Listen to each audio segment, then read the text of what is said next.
Hello, everyone. Thank you for joining us. Welcome to the online book launch of Inherited Memories, Third Generation Perspectives on Partition in the East. Published by Zubaan in collaboration with the Goethe-Institut, Max Muller Bhavan. The ebook version of Inherited Memories is now available for purchase on the Zubaan ebook shop. You can find the link for the same in the chat box. We would like to introduce ourselves before we start the discussion today. Zubaan Publishers is a feminist publishing house with an NGO wing that chronicles and participates in the women's movements in India and South Asia. You can look at our catalog of books on our website, posted in the chat box, and learn about our research and activist work via our sister NGO's website, also in the chat box. The Goethe-Institut organizes and promotes a wide spectrum of cultural programs and projects, focusing mainly on bringing together Indian and German artists and intellectuals and contemporary German culture, aiming to foster Indo-German and European cooperation. I'm Purnima, and I will be hosting the discussion today. Here are the ground rules for today's discussion. Please do pay attention to these. They will be posted in the chat box periodically for new arrivals. Your video and audio have been automatically turned off on entry. Please do keep your video turned off. The audio participation option will not be available today. Audience questions will be taken via the chat box, which we will close once we get a certain number of questions that can be answered today. However, the raise hand function will still be available to direct any queries at the host. We will start dealing with audience questions at around 6:45 p.m. If there's any speaker in particular whom you would like to direct your question to, please make sure to mention that in your question. This book discussion will be recorded and uploaded on our YouTube channel within the coming days and publicized online via our social media channels. The list of participants will not be available. If you choose to ask a question via the chat box, your name may be mentioned. If you would like to remain anonymous, please send your questions directly to Kavita, our moderator today. The entry has been moderated to guard against trolling. No hate speech targeting or discriminating against any community will be tolerated. Any participants using such speech will be removed from the webinar without warning. If you would like to quote any of our speakers outside the event, please write to us at contact@zubanbooks.com for permission. We'll begin the session with an introduction to the panelists from Urvashi. Urvashi, over to you. Thank you so much, Purnima. Hello, everybody, and welcome all of you to this book launch of this really important book, which we are delighted to be publishing.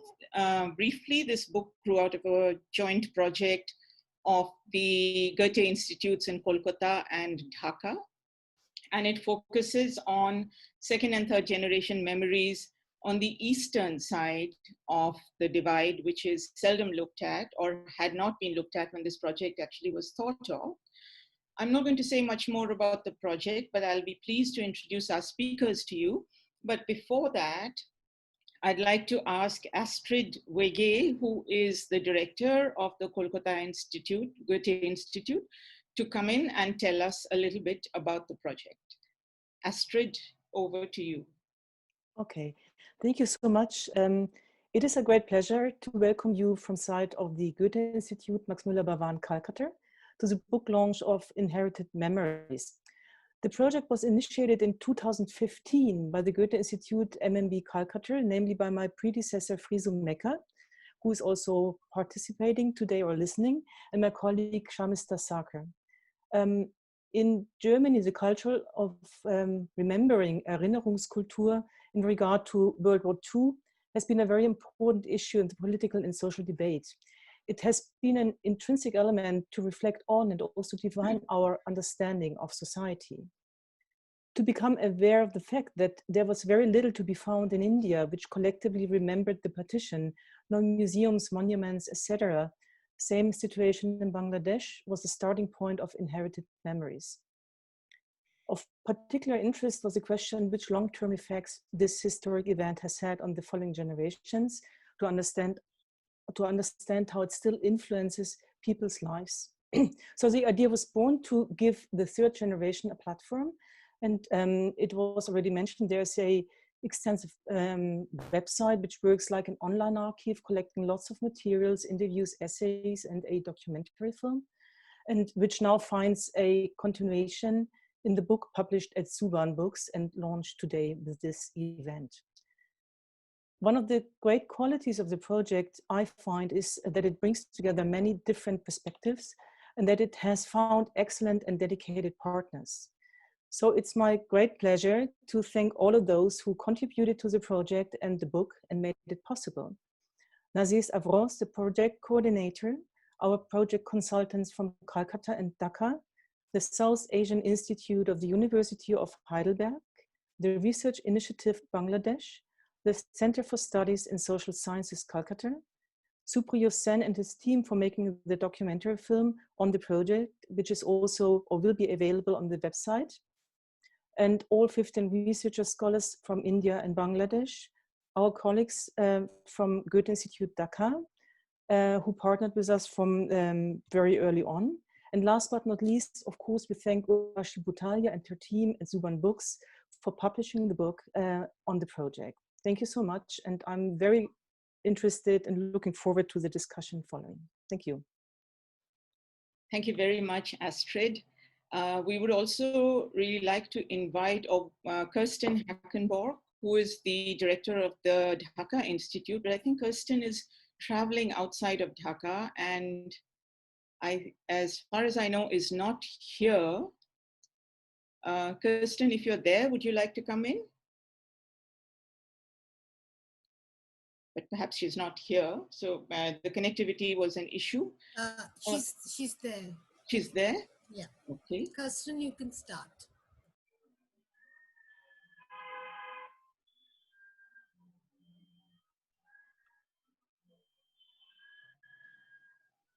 Okay, sorry, everyone, internet problems, and I was muted. Yeah, good evening from Bangladesh. I missed what Astrid said, but I want to express that it's wonderful that today we can launch the ebook of Inherited Memories, the project that has been going on since 5 years. It's still going on, so we're still wanting to add to this. So it comes from a thinking between Bangladesh, India, and Germany about a culture of remembrance. And I just come back from an excursion to Bangladesh's independence monument and museum, which was closed due to COVID. But there's this large mural that depicts the story of Bangladesh after 47 all the way until independence in 71. And looking at this mural and the way it depicts people, I was very much reminded of Chimamanda Ngozi Adichie's warning of the danger of a single story. And that in the single story, or looking at the single story, we risk ending. And I think what Inherited Memories tries to do is to go way beyond the danger of single stories. And I'm looking forward to your discussion today. And I'm looking forward to continuing also with this exchange and cooperation between Bangladesh and West Bengal, the Goethe-Instituts, and all the research partners and extending the network of research partners to look into more cultures of remembrance, maybe not only 1947, but maybe at some point also the more recent future. So with that, I'll hand back over to Urvashi. Thank you so much, Kirsten. Thank you, Astrid, for talking to us about the project, and Kirsten for making the effort to be here. We know it's quite tough with the internet issues, especially when you're traveling. I also just want to say, as Astrid said, that the spirit behind this project was a very tall man, is a very tall man called Frizo Macker, who is in the audience today. And Frizo, thank you for joining from wherever you are. And Sharmishta, thank you for being part of it. So it's my pleasure now to introduce you to the speakers. Sadly, one of our speakers, Hamida Hossain from Dhaka, has had to drop out because she wasn't feeling very well. But the others are here, and let me start with Meghna, Dr. Meghna Guhathakurta, who's taught international relations at the University of Dhaka. Currently, she's Executive Director of Research Initiatives in Bangladesh, a research support organization that's based in Dhaka and which specializes in participatory action research with marginalized communities. Her field of specialization has broadly been international development, gender relations, and South Asian politics.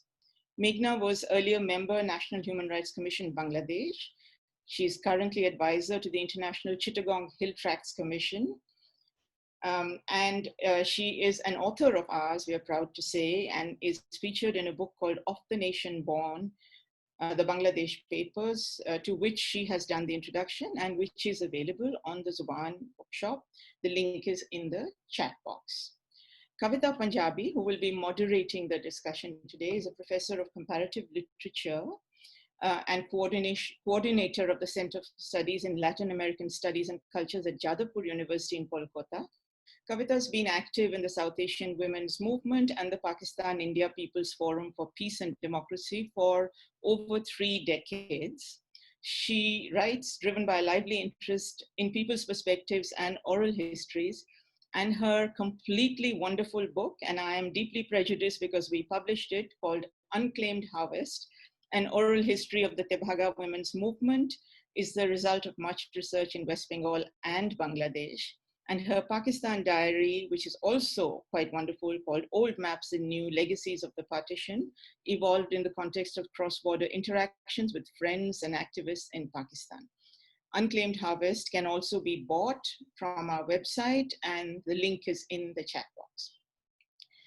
Nazes Afroz has worked as a journalist for nearly 40 years, 18 of which were with the BBC, covering current affairs across South Asia, Central and Western Asia in the capacity of a producer, later as a senior editor. Nazes supervised and led this project, the Inherited Memories Research Project, out of which the book grew, and he did this on behalf of the Goethe-Institutes in Kolkata and Dhaka. He continued with the project with a photography work entitled Uncertain Memories, Refugee Memories of Kolkata. He's also a writer, he's a translator, and a passionate documentary photographer.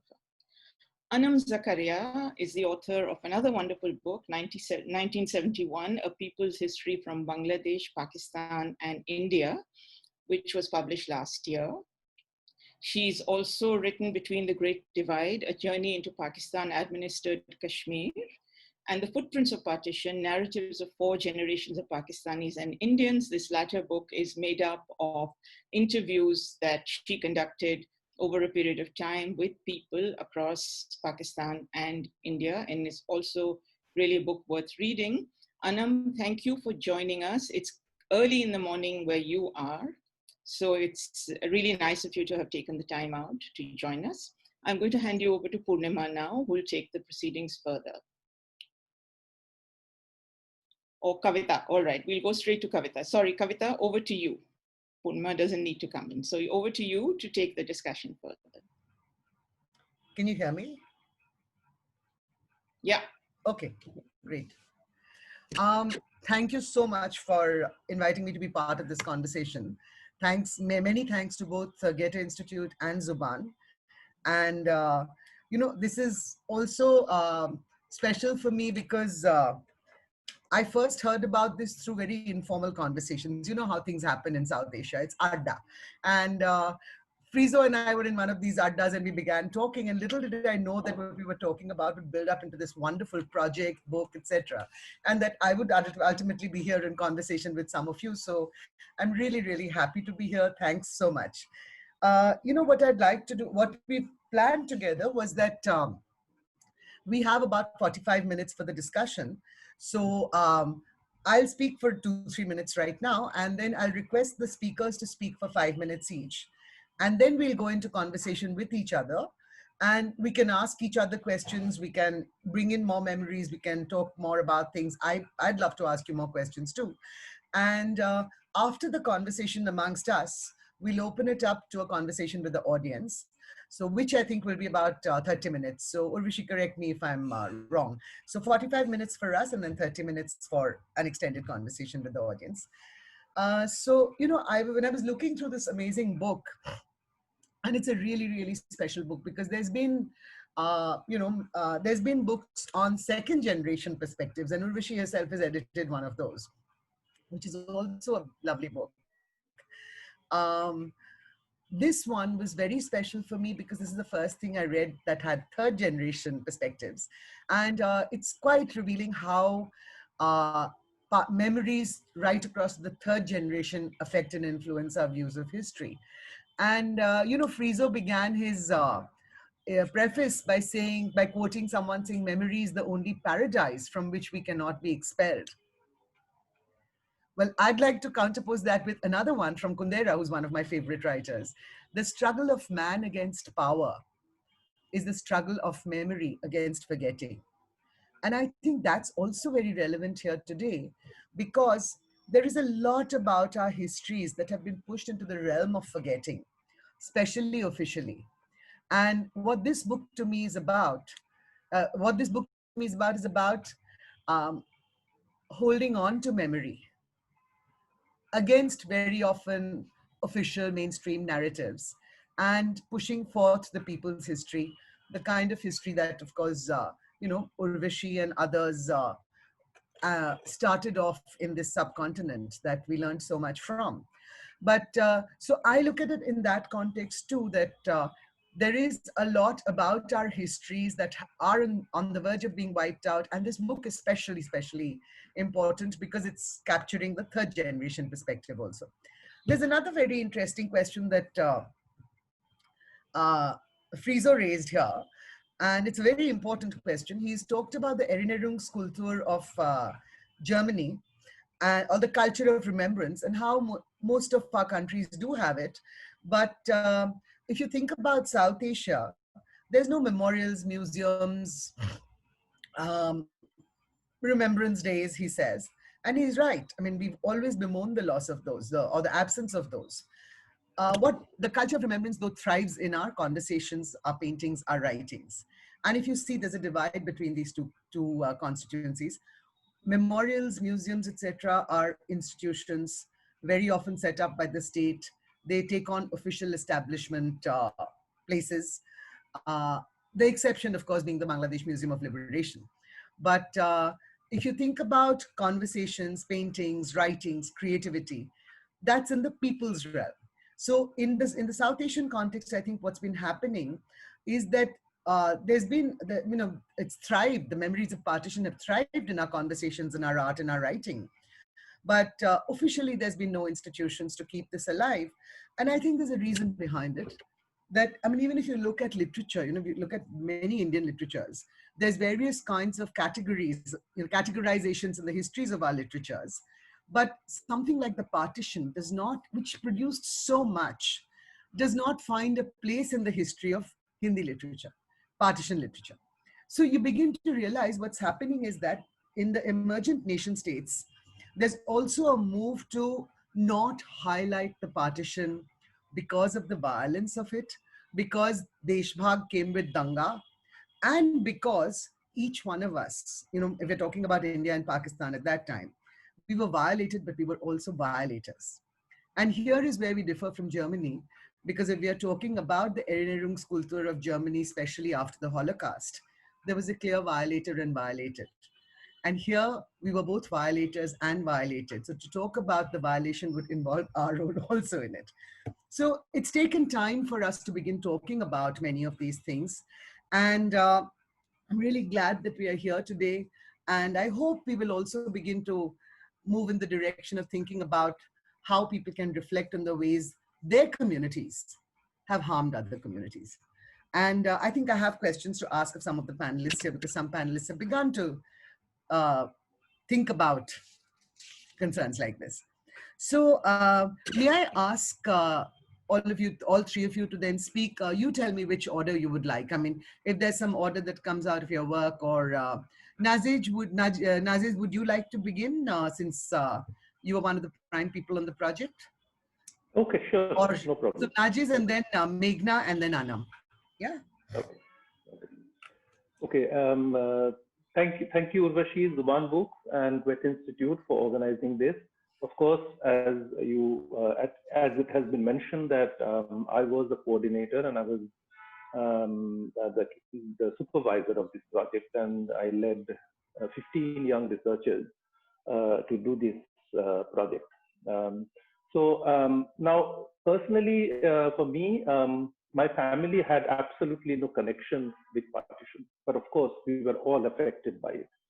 My family comes from West Bengal, from a district, and you all may know that during 46 to 1950, when there was a lot of violence that had taken place in West Bengal, and I mean Bengal province between 46 and 47, and then after even partition, there was continued violence till 1950, and a lot of people, they were uprooted, they were forced to migrate, but for some reason it never affected the districts in West Bengal.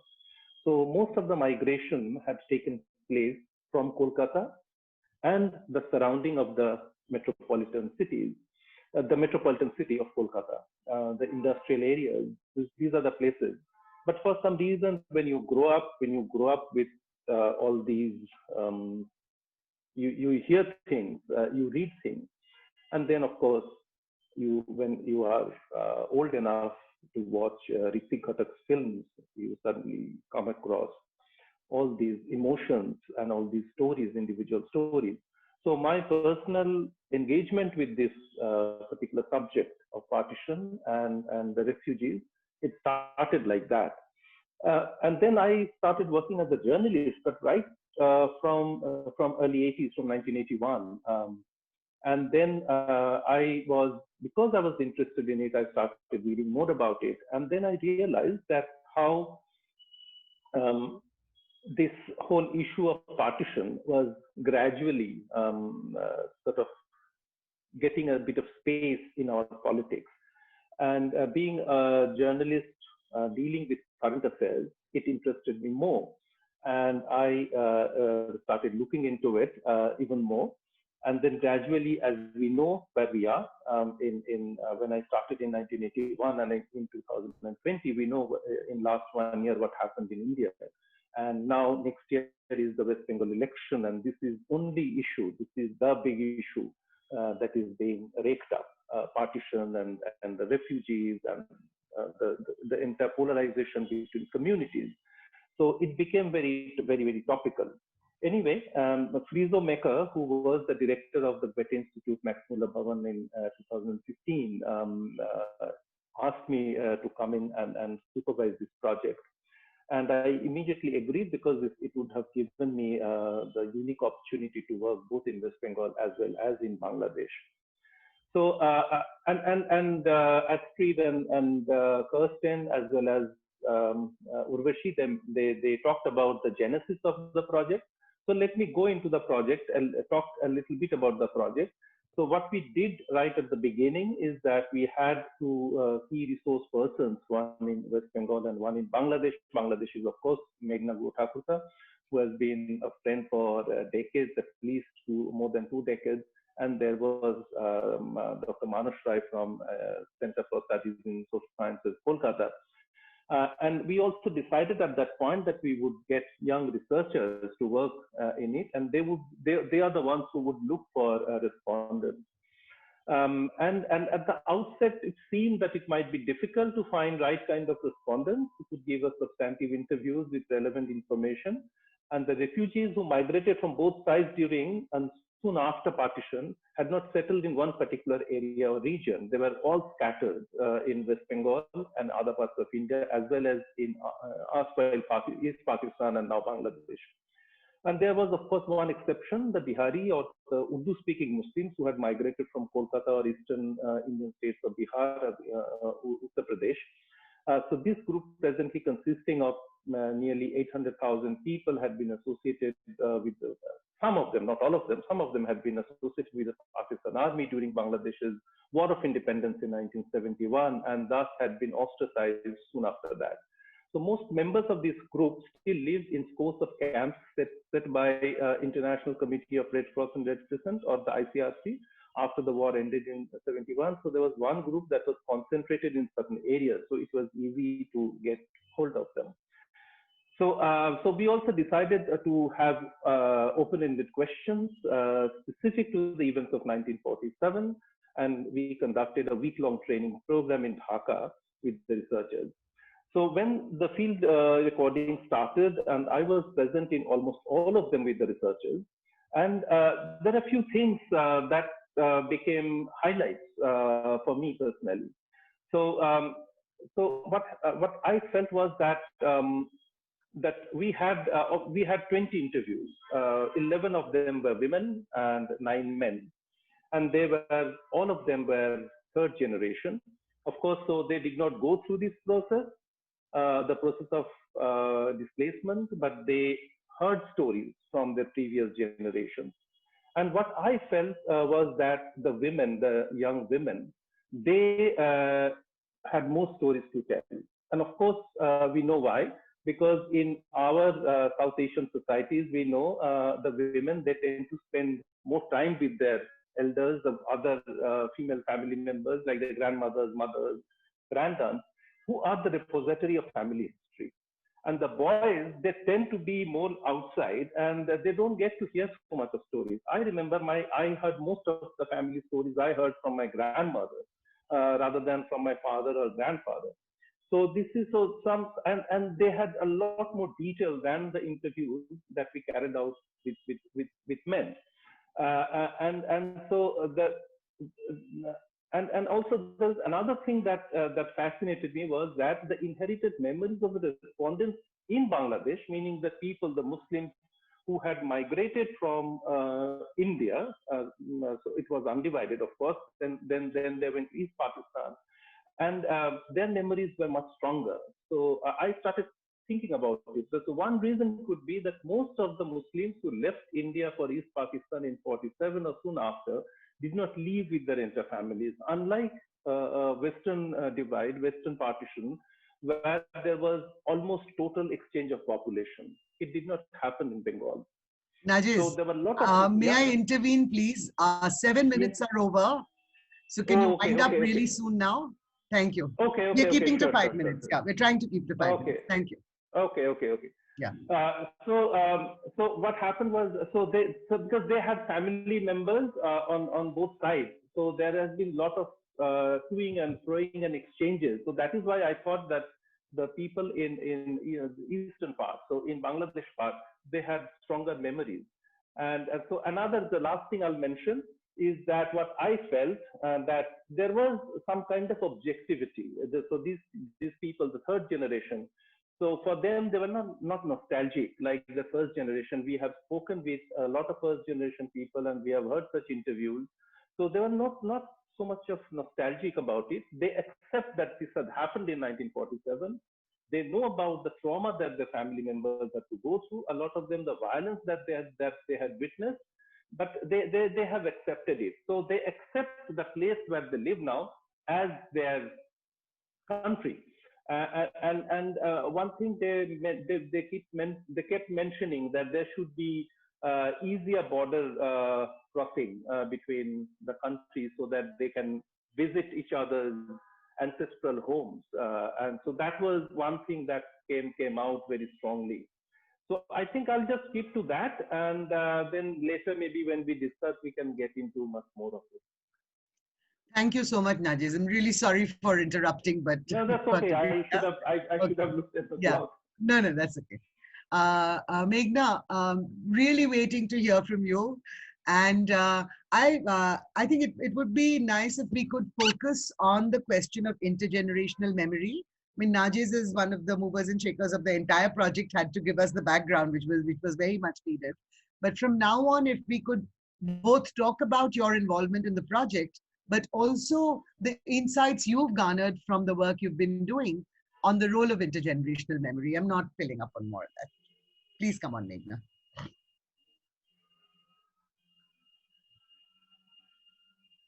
Unmute yourself, please. Meghna, unmute yourself. Can't hear you. Yeah, I wasn't being allowed to do that. Oh, I'm not being allowed to do that. Okay, now I can do that. Can you hear me now? yeah, very Yeah, well. okay. All right, then fine. I will try to stick to 5 minutes. My inspiration in this third generation memories actually came from, and I have to go to this culture of remembrance that Astrid talked about, is from a German book. It was a book by Helen Epstein, and it was called Children of the Holocaust, which I read in my, I picked it up from Germany and I read it, and it was an amazing story of the second generation, but still someone who had parents undergoing post PTSD in their own remembrances and their own living of the daily lives, and the child was, growing up with it and putting it in her subconscious, and it was a haunting metaphor. And I still can't forget it. It's of an iron box which she kept within it herself, and sort of fortified it with a lot of walls and almost like a nuclear chamber, so if it exploded, she won't be hurt by it. And she needed to get down there and unwrap it or pick it up, but she couldn't do it alone. She needed company. And that's why she went around, and basically, like Anam, who lives in Canada, she went around North America, Canada especially, to look for these remembrances and develop a whole community of such. It was really a touching book, and it really affected me a lot, because that's what we do it's about memory and forgetting at the same time, and we do it within ourselves. Nazes has talked about the project, so I won't go into it, but I will draw two important, angles, which I felt mostly related to, and that I was not there with the researchers on a daily basis like Nazes was, but I had to wrap up all their testimonies into one piece, and I'm sure it's in the book. So what I really, two important things which struck me and still affects me even today, and what I do today, is one is what Nazes talked about.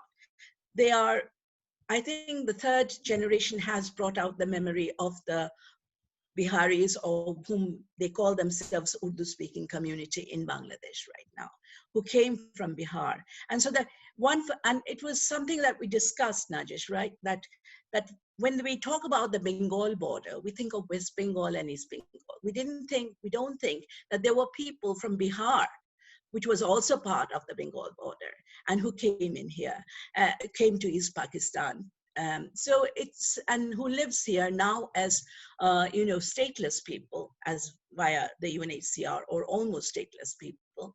And so this is something that, that again, an upturning of our work was to bring them into this partition remembrances.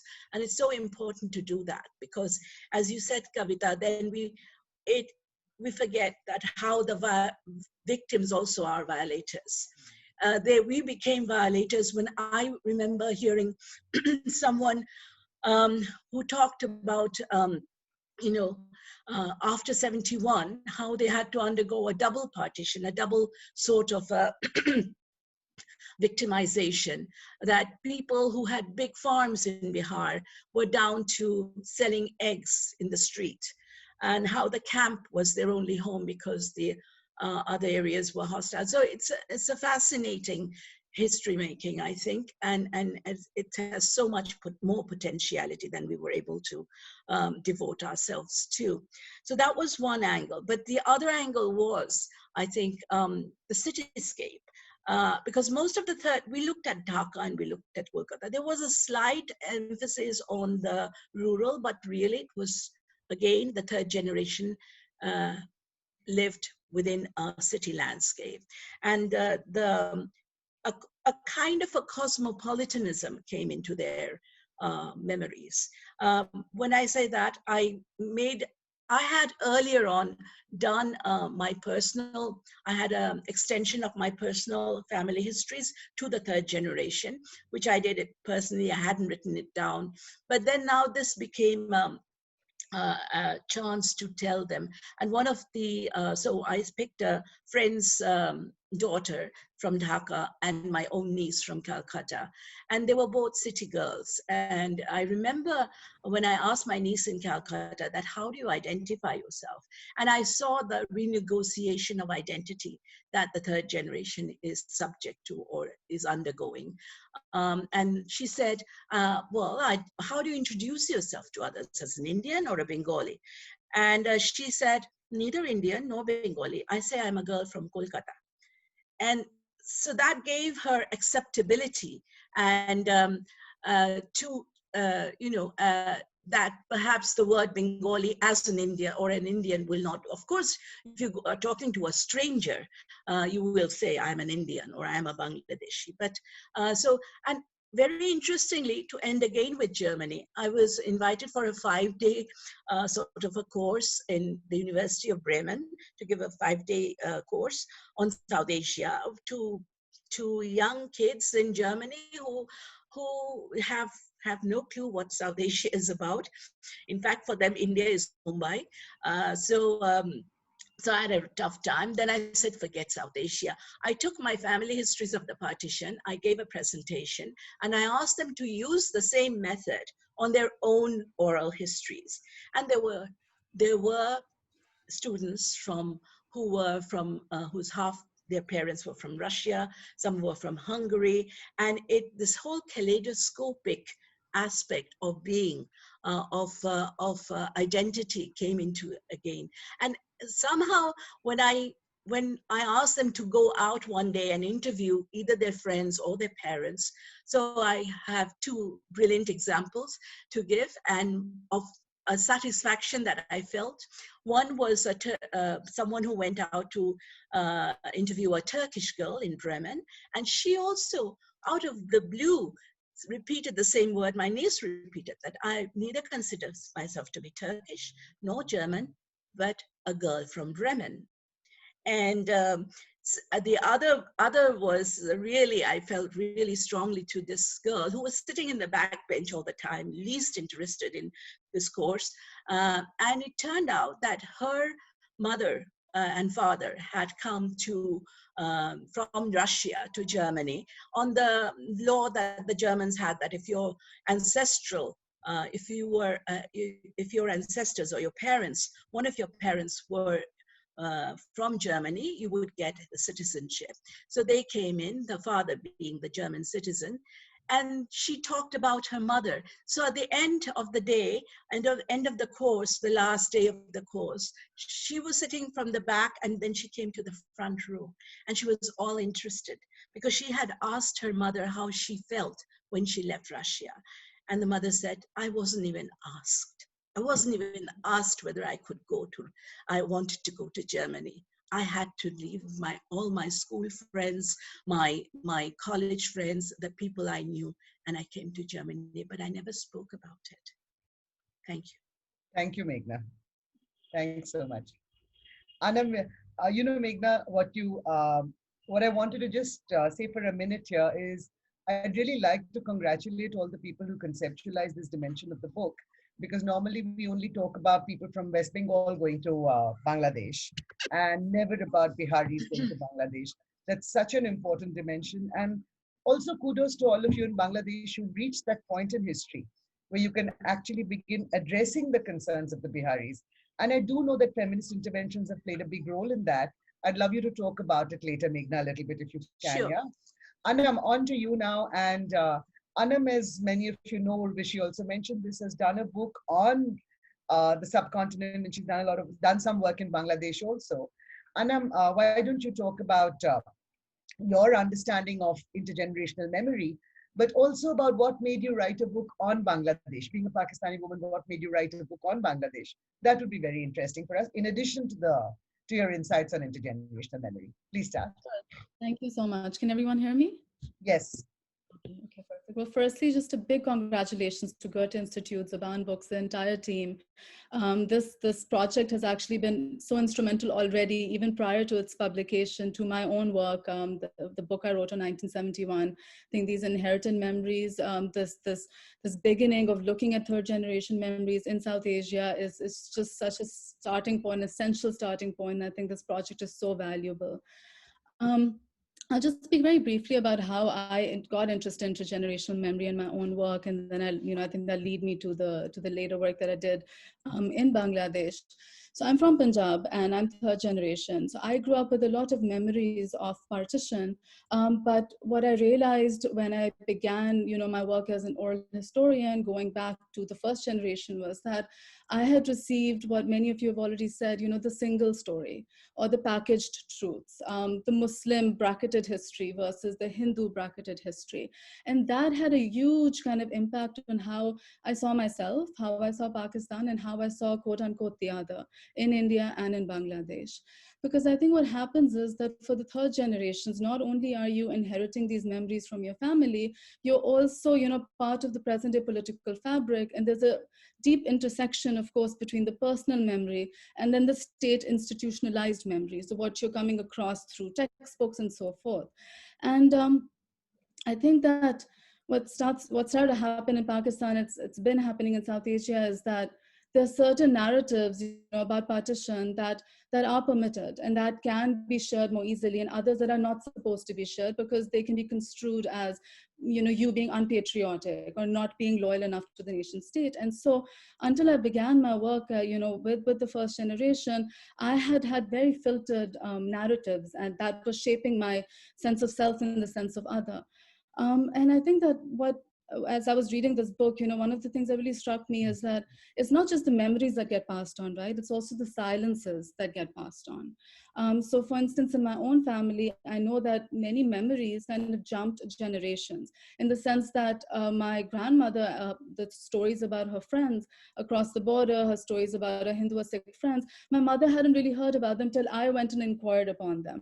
So those silences about, certain memories, silences about women's experiences, and then silences about, for instance, 71 in Pakistan are very, very piercing. And those silences also get passed on intergenerationally, and then they're also institutionalized at the state level. So my work has been, how do we kind of look at, recover, access these diverse memories and look at them on a spectrum. And I think this book does this beautifully because you're getting access to so many different narratives. You all mentioned the Bihari narratives are so critical. There's so many other narratives, and it's only when you look at them together that you can really get to some kind of understanding of a very kind of complicated socio-political history of this region.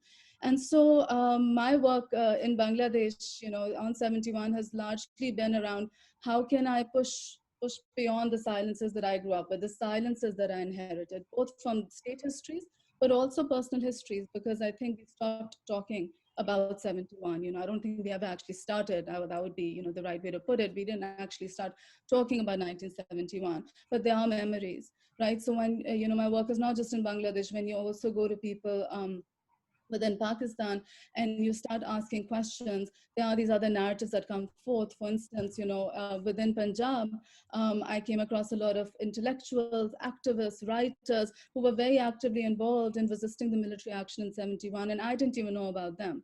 And then, of course, there are the more problematic memories that you have to deal with, memories of animosity, memories of hatred, memories of vengeance, that I think are also very important to start looking at, because it's only when you start looking at those that you can peel the layers, right? And so that's been kind of the point of inquiry that I've had. What have I inherited, and then how can we peel these layers of state history and people's history and try to access a more nuanced, a more holistic kind of sense of the past, because it continues very much to shape our present, shape how we see ourselves and each other. Thank you so much, Anam. Perfect. Let's go into the conversation now. But in the course of the conversation, I would really request Meghna to tell us a little bit. It's, this is something so amazing that countries opened up, and when there's been a silence in mainstream historiography, and then the countries opened up and actually began to look at such a contested community as the Biharis. If you could just tell us briefly why the Biharis were shunned and what made feminists insist on this history being opened up. And then others, each one of you, I'd request each one of you to talk for 2 minutes more to add on whatever you want to after that, or ask each other. Yeah. Thanks. Meghna, please. Yes, thanks, Kavita. Remember, Kavita, you and I went to Bolivia to do some conference. You were my guide and my interpreter because I didn't know Spanish. But there I presented partition history in Bolivia, imagine. Yeah, I remember that. It was an amazing paper. Yeah, but I remember something that someone told me, I think it was William Van Schenk, who said that, why are you looking at 1947? I don't see any of your contemporaries doing that. They all talk about 71, as Anam said. And I said that, well, it was something that's in my family, and I had an opportunity to work on something totally on my own, regardless of whatever. And I remember my partition history actually grew out of a sabbatical where I didn't have any funds. So it was going to be spent on my own, I was going to fund it myself. So I did it through trips to Calcutta and talking with my family. And then of course in Dhaka, talking with my friend's family. And that's how it grew up. But in this case, so that really meant that I was talking about 47 when no one was talking about 47, they were talking about 71. So it gave me, and looking at the methodology and the process that I had to go through myself, that I felt so essentially needed in academia everywhere, is that criticality of self. And, I'm just saying it for the first time, after long, say 25 years of the 71 history, I started sometimes thinking, what would it have been if I was a perpetrator? And actually, we didn't have to imagine a lot, because you are in many other ways. And that's how it got me into the Chittagong Hill Tracts. You know, Kavita, that I've been working with the Chittagong Hill Tracts and the indigenous people in Bangladesh on the same amount of militarization and the Bengalicization of indigenous history. And I still am doing that. And that gave me that sense that sometimes in academia, you have to rise above that personality, the personal, into the criticality and reflectiveness of the self. And that is what took me and brought me also into this third generation and looking at the, of course, there have been contestations. The state has been, of course, the reason why Biharis, or as they name themselves now, is Urdu-speaking people as a linguistic minority, is the fact that they gave their allegiance to Pakistan after Bangladesh came to being. And a lot of them, not all of them, but many of them were active in siding with the Pakistanis and collaborating with the Pakistan army in the whole massacre.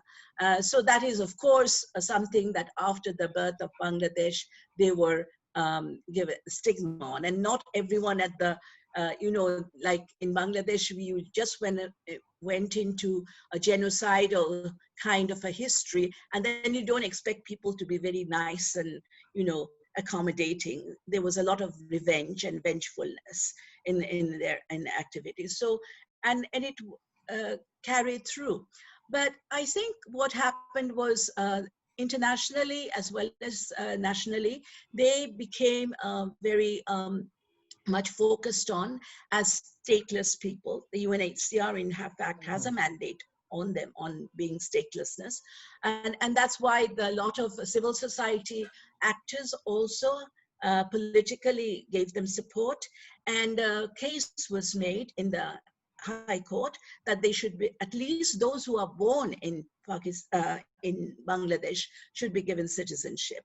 And of course now they're still struggling to get that kind of a, they have the citizenship, but there's a big struggle about getting passports, about getting business licenses. So there's a lot of stigma around them. So it is there, and it is a contested history, but it is there in the history of Bangladesh. It's not and it is born of their sense of identity that comes from the memories of the family. This is not documented in terms of yes, you know, I mean, yes, the sense and also, of self that comes from no the one memory. talked about 47 to them. Yeah. You see, that was a 71 discourse. You know, that was a 71 discourse, which is a contested history. No one's talked about them but they did. I remember my friends who were Biharis in Pakistan. They said, no one wanted to go to the western side. Why did they come here into the east? Because the climate is the same. Our food is similar. We feel at home here. We don't feel at home in the deserts of Sindh or somewhere. So it's definitely and no one gave attention to these aspects for a long time. So we thought that this was the chance of giving some kind of space, and I'm hopefully it will be taken further. It's been admirable. Kavita, can I come in here, please? Because yes, we are talking about the Urdu-speaking population in Bangladesh. Yeah. And this is, once you go through the book, you have gone through the book, I'm sure, and the others, if they're interested, the people who are interested, if you go through the book and if you read all the interviews, the transcripts, you will find that the strongest interviews I felt came from the Bihari, the Urdu-speaking refugees. They had vivid memories. They talked about two sets of violences that their families, their ancestors had to go through. First, the grandparents and the parents, and then in 1971, some of them had witnessed them. So, and they have got very clear, vivid memories. And for them, as Meghna so rightly said, that nobody talks to them about 1947. And so maybe this was one chance that they just grabbed, and they talked at length about 1947. And very interestingly, if you read the transcripts, you will see a lot of them said that possibly it would have been better for us to stay in India. If we were given a chance now, I think it would, they blamed their grandparents for moving out of India. Of course, there was that option was not given to them. Many of them, as you know, because a large number of them were evicted from Kolkata. So the largest of the Bihari population that we saw, the Urdu speaking, who came from Bihar or eastern part of Uttar Pradesh, Bangladesh or the eastern Pakistan border was the closest border, and it happened so quickly. People did not have they did not know what to do, where to go. Western Pakistan border was so far. So this is something also that came through very, very, very strongly. Thanks, Nazes. You know, I'd like to pick up on that same theme and come back to Anam. Anam, what we've been talking about here is actually how we've been coming to terms with memories of betrayal, with memories of being let down, but also acknowledging that the people whom we are talking about have their own memories too of being rejected across 3 generations. And how long do you continue with this kind of rejection? Because we've got the question of being human at stake and human rights at stake, right? So what I wanted to ask you was these transformations of the ways in which we are looking at the same memories. You know, our grandparents may have looked at these memories in some ways. We are looking at these memories of rejection in other ways because time has gone through. So I know that even 20 years ago, it would have been incredibly difficult for a Pakistani woman to come into Bangladesh and even try to do the kind of work that you've tried to do, right?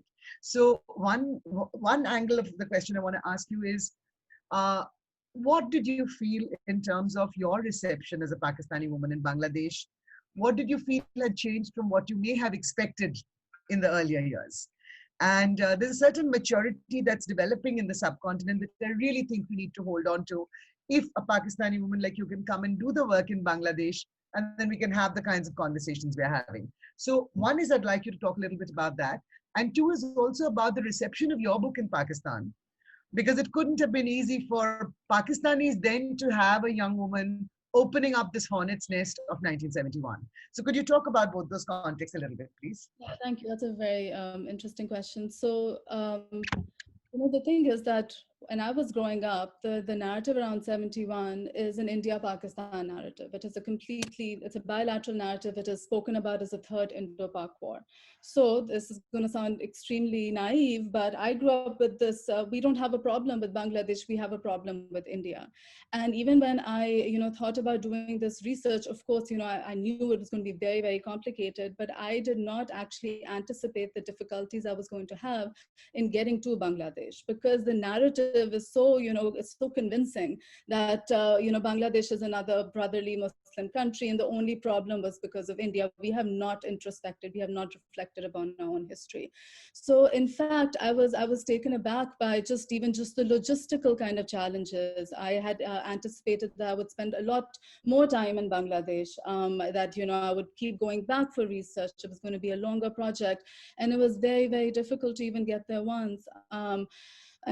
So yeah, I just wanted to mention that I think that in fact, that was a surprise for me, and it actually helped me. That was the first point at which I realized, okay, how much more work I need to do to peel through the simplistic narratives that we You're have. talking about bureaucratic obstacles, right? Bureaucratic obstacles, but also, when I went to Bangladesh, right? Also. Yes, when I went to Bangladesh, the thing is that the interaction between both countries is so limited that for many people, I was the first Pakistani that they were meeting with. And then I was there to speak about 71. So of course, those are extremely charged conversations, or those are very, very wounded conversations. There's so much pain, and there's this Pakistani that you're meeting for the first time. And I think have been profound meetings. Each one of them have been profound meetings, and people wanted to speak. There was this willingness that they wanted to share. They wanted to hear what a Pakistani would say. And it just showed me how much more work needs to be done. Because if I'm the first Pakistani almost 50 years later that people are meeting, and this is the first time they're actually being able to share the stories with a Pakistani. I know some people came up to me and they said, can we touch you? Because the only Pakistanis we have, kind of seen and heard about and read about are in our textbooks or the army, for instance. So there is a lot more. I know that it's maybe, we've come a long way, but that's just what I mean to say is there's so much more work that needs to be. I think what you're saying is very important, Anam, that there have to be more of us going across the countries. I know that in the women's movement, there's lots of friendships that have already existed across more than 2 decades between Bangladeshi and Pakistani women, between Bangladeshi and Indian and Pakistani women. I mean, ever since the liberation of Bangladesh. So, but those are very, very select groups. Those are activist groups. Those are groups that have been really reaching out. But what you're saying, I think, is very important in terms of reaching out to larger communities, a larger number of people, and more of us interacting with people in each other's countries. But tell me about the reception of your book in Pakistan quickly, because we have 1 minute left. Yes. So, I mean, actually, the book has not made its way to Pakistan because it's published by, Penguin India, and India, Pakistan have had such difficult relations in the past year that it actually hasn't made it to Pakistan. So the few people who had a chance to read it, they've been very welcoming towards it, but it hasn't come into the mainstream. So those are the challenges that I just wanted to highlight that, I did this work. It wasn't easy, but it also isn't easy in terms of its accessibility and outreach of these narratives. And I think so much more work needs to be done at the people's level, at the state level, to allow for these interactions and for these stories to intersect, right? And to come to the wider discourse. There's so much more work that needs to be done. Okay. Yeah. So I hope all of you will get much more of a chance to talk right across the next half an hour. Let's open up the questions to the audience. And if the audience would please ask. Purnima, could you take over this in terms of deciding who's going to speak, because I'm bad at looking at the chat box at the same time. Yeah, I can feel. Yeah, if you can just point out who all are asking, then maybe we could feel this together. Okay, I can see Somalia in the chat box. Great, thank you. That's what I need. Yeah. Okay. And then there is Anjum. Yeah. So why don't you read out the question, please, Purnima? That might help. Okay. To Nazes Afroz from Somalia Mukhopadhyay. Due to regulation of time, an important aspect which was being discussed had to be cut short. I would take this opportunity to ask Nasez Afroz to shed light on his observation regarding the third generation partition individuals of East Bengal, Pakistan, whose memory of the event is more acute, more holistic. Why is that? Are there particular narratives that evoke a sentiment which inspire Nazes to put forward this observation? Thanks. Very interesting question. Najis, it's yours. Okay. Yes. Okay. Yes, and possibly we were doing this project when about 65 years after partition, and so I think so we are talking to third generation. And what happened with the third generation is, I think, because even though they have inherited these memories or the stories from their previous generation, but at the same time, most of the families, they were established. Of course, the first generation, second generation, they had to go through a lot of hardship. But when you come to the third generation, they were more or less set. They are well set in a new environment, in a new society, even though their cultural identity would often be raised, like there we call Bangal in West Bengal. And when the same thing we heard from the people who went from West Bengal to East Pakistan and later who live in Bangladesh, that they are called the Indian, they are the Indian Muslims. And because of their accent, because the way they speak, because of the way they eat, so those cultural traces that they carried with them, and they still just continue with them. So those are the things that they talked about. But at the same time, I think that they have accepted that this was history. 1947 is history, and we have to accept it. There is no going back. Among the, if you talk to the first generation, I have with my second as a continuation of this project, when I did about the partition memories of Kolkata with inherited memories, which I looked into one particular part of refugee colonies in Kolkata, where the first generations, there is a lot of nostalgia, but I don't think that nostalgia is over for the third generation because they are looking forward. Of course, they are curious to know how where the families lived, where their ancestors lived, what it is, what it used to be. So that's all. It's more like it's more academic, I think. And some of them, because they have also had some sort of maybe exposure, training, whatever, they also discussed about a particular one interview from West Bengal, from Kolkata, Pintu Das. His family moved from Chittagong, and he talked about the atrocities that the upper caste Muslims, before partition, in the 30s and the 40s, they used to perpetrate on the Muslim subjects, which he felt that was contributed towards partition. And this is something that Joya Chatterjee so rightly, so phenomenally mentions in her book, the whole reason of partition. So some of them have been able to identify that, acknowledge it, but they are acknowledging it in 2015. I don't think this would have come up through the victims or the narrative soon after partition. That. Okay, thanks a lot, Nazes. There's another question here from Anjum Katyal. Purnima, could you read it, please? How does the third generation perspective on the trauma around partition help in healing or re-evaluating how to deal with it as a part of our shared history? And this question's for all, so anybody could take it up, Anam, Meghna.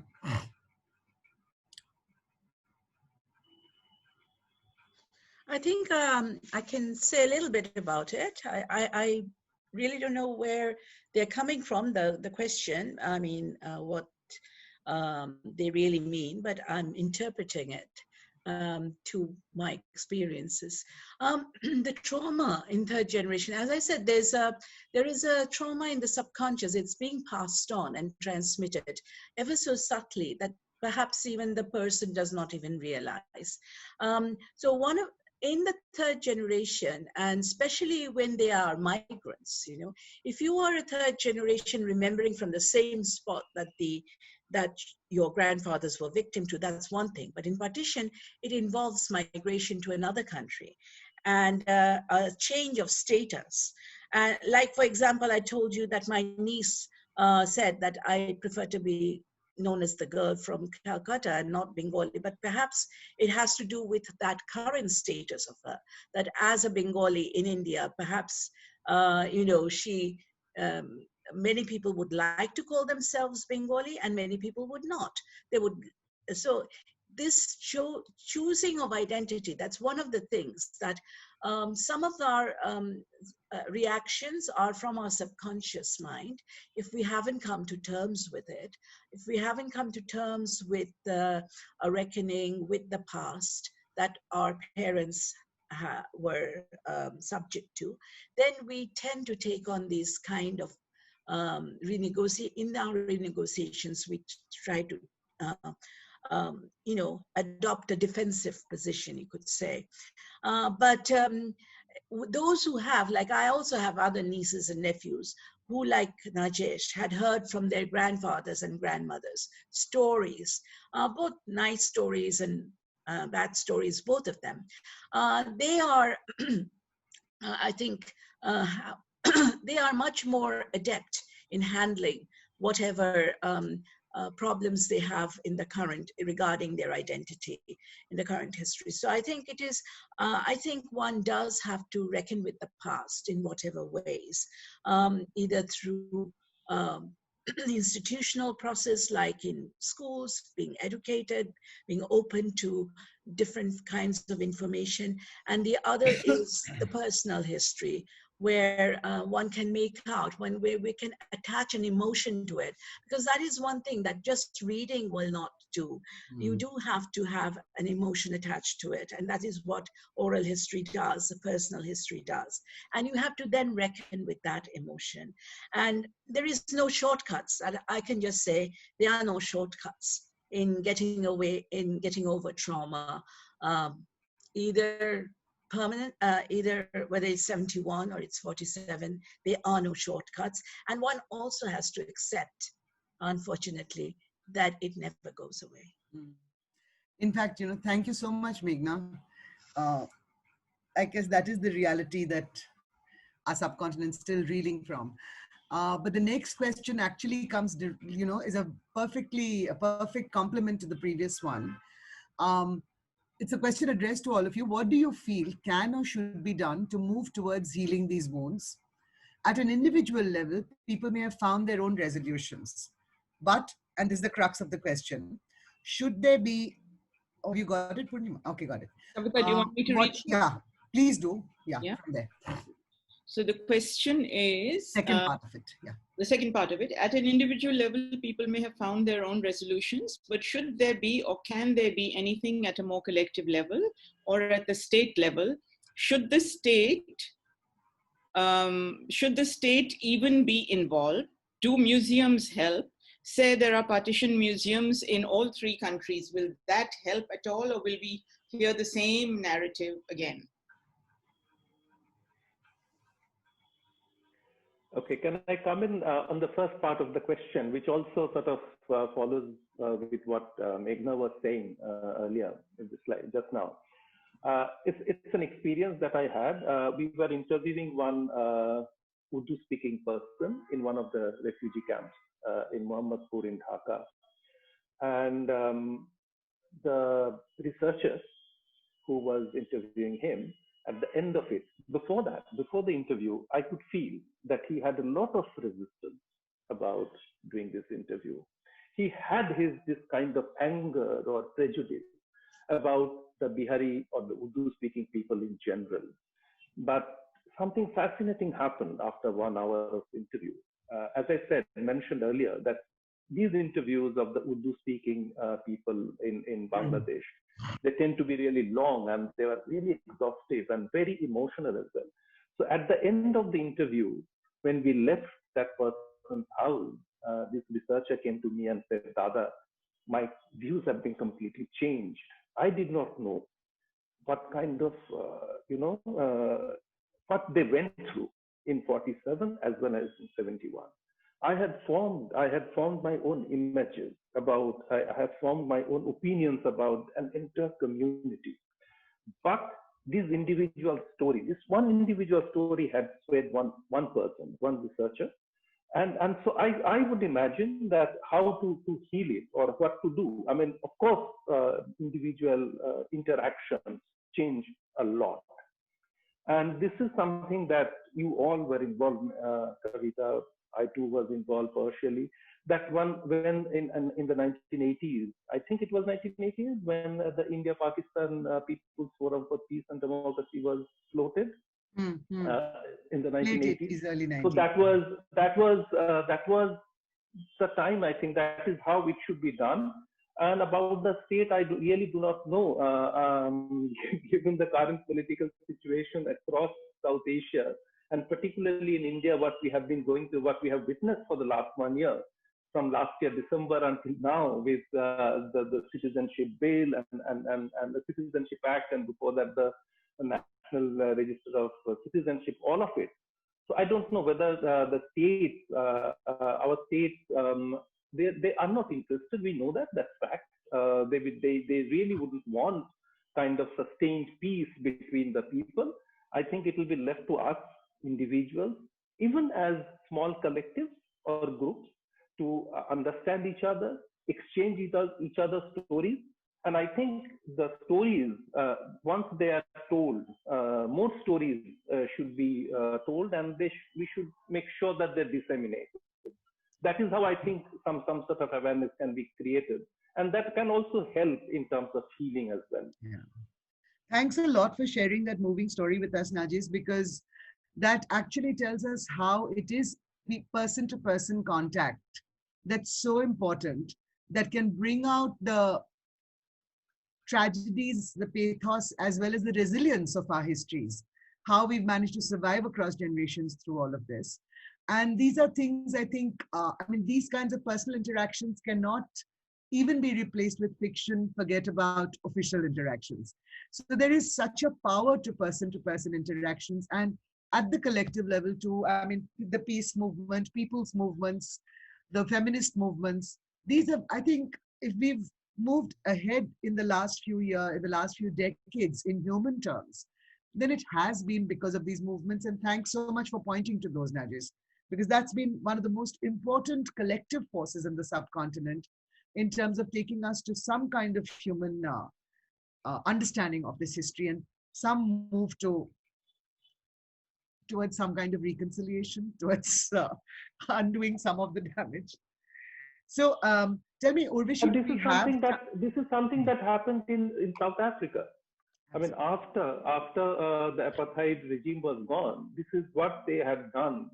This whole reconciliation process that they started, it is still incomplete. There is still in the process. But I think this is a reconciliation that has to start at individual levels, with families, with neighbors, and then as collectively, as you said, that some of us have been involved with it for such a long time. Yeah. Urvashi, do we have any more time for people to speak for a minute each, or do we need to wind up? I think Purnima has a question or two to her privately, so we could take that and then wind up. Okay, sure. We have one last question. Yeah. And I'll just read it out. Can you comment on what, in terms of political and social context or developments, enables listening? Perhaps, Anam, you can comment on this. You are the generation this book is talking about, and you talked about how memories were filtered, but what happened to change that for you? What turned you into an attentive and careful listener to be able to hear what was always being said inside families? Thank you. Thank you for that question. I think for me, it was the work I was doing on oral histories. I was actually part of an organization. And when I went and I started hearing these narratives of people in Punjab, that's where I was working, wanting to visit their homes across the border, saying, this is my dying wish. It really struck me because as a third generation, I always thought, why would people want to go back? Because the narrative is, if the longing, nostalgia can make you unpatriotic. And so I kind of paused at some of these interviews, and then I actually went back and listened to the interviews I had done in the past and realized how I was tuning in and out unconsciously, right? When stories fit my framework of an understanding of partition, I would tune in. When they wouldn't, I would listen. I would think, it's an exception and I would move on. So I had to do a lot, and it's an ongoing process for me, this kind of unlearning process.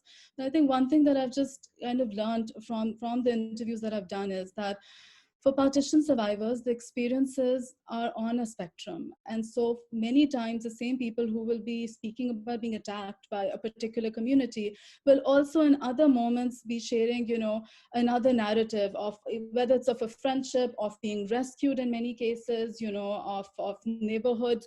And I think it's those nuances, it's those sometimes contradictions and those dichotomies, the non-simplistic linear versions, that are so essential to listen to. So just as Nachesh was saying earlier, I think if you're to work towards anything, it's about bringing forth these diverse stories and really just kind of making them more accessible to people, because we have to realize, I think, and this book does a brilliant job in making us realize that we cannot simply move on.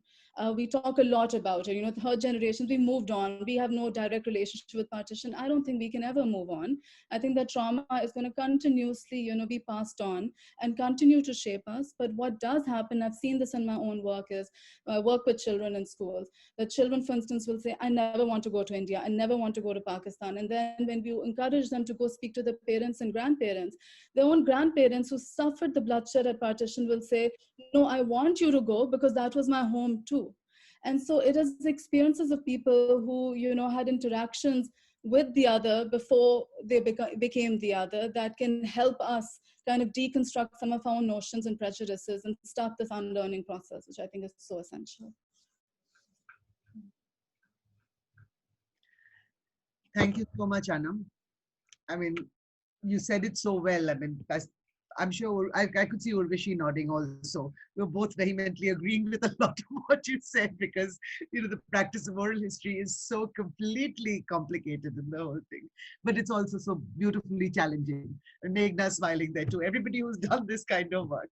So I think on that note, I'll say thank you to all of you. A very big thank you. It's been a really rich conversation. I could go on for hours and hours with all three of you, all four of you. But unfortunately, we have to end on that note. But it was a real pleasure being with all of you. Thank you so much. You can take over. Thank you. Thank you. Purnima, is there anything after this? Yeah. Thank you everyone for being a part of our event today. The ebook version of Inherited Memories is now available for purchase on the Zubaan ebook shop. Please note that you can only make a purchase on the Zubaan ebook shop if you're located within South Asia. For international buyers, the book will soon be available on Amazon. A quick reminder, if you're interested in our other events, our next public event is on 19 December 2020 from 12 to 1 p.m. Zubaan's project wing will be collaborating with Anything, an Assam-based feminist collective, and creating Creative Learning Center to host a webinar titled Love Ability, Breaking Barriers Between Desire and Disability. Please register via the link in the chat box. Further, if you enjoy theatre, check out Allegedly, a performance on sexual violence and impunity by Malika Taneja and Shena Gamar, commissioned under Zubaan Stepping Stones and Body of Evidence projects. It's taking place on December 9 from 7 to 8 p.m. IST via Zoom. The performance carries a small fee. However, if you're a student, you can attend for free using Zubaan's registration link. We are extremely pleased to announce the third edition of Through Her Lens, our visual research program, in collaboration with the Sasakawa Peace Foundation, which aims to expand the photographic practices of women, queer and trans and other marginalized communities in Northeast India. Through Her Lens, A Space Without is centered around the broader themes of gender and public space. This online exhibition aims to look not only at how the visual can represent these themes, but also what it can do to transform public spaces into arenas of belonging and alliance. Read more and apply via the link in the chat box. The recording of this webinar will be put online on YouTube, and to view our previous webinars for Through Her Lens, Reframing the Domestic and a Crisis of Care, Feminist Perspectives on COVID-19 Pandemic and Lockdown in India, you can go to our YouTube page. And please follow us on social media for future events. Have a good day and goodbye.